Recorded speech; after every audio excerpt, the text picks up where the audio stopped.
The classical era is, in general, I think, very difficult because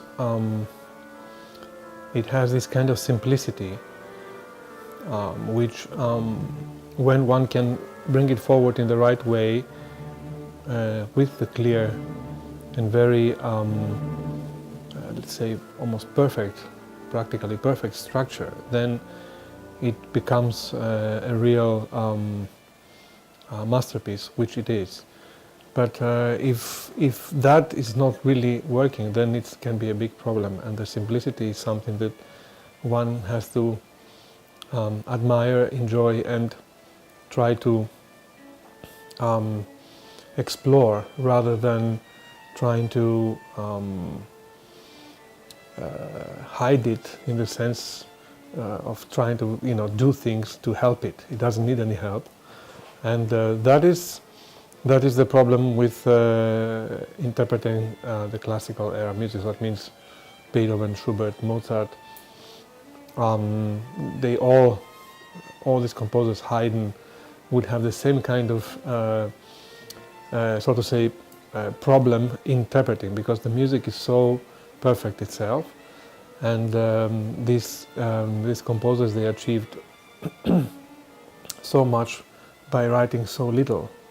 And for us, it's very difficult to try to admire this simplicity and try to approach it rather than trying to help it. But all of them, whether they are new or works that I have not played or works that I have played, they are always posing big challenge, just because the great compositions are always better than we are, simply. So these composers have so much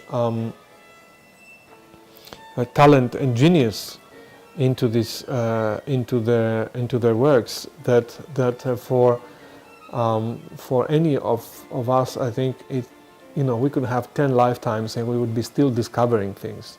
I mean, I've been playing Beethoven concerto for, I don't know, maybe for 30 years now, and still I'm looking and I'm changing the whole time, because I think that there are elements that start coming to my mind and to my ears, and I try to integrate them into my interpretation, and this never stops. So whether it's a new piece or a piece that I've played before, it's always a challenge. But there are a few concertos that I have not played, which I would like to learn and play in the future.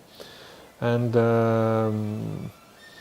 Shostakovich No. 2 is a great piece. I would like to play the Britten Concerto, is also a fantastic piece. But there is no other way than teamwork when you make music. I mean, unless you are on your own, on stage, you cannot just do what you do.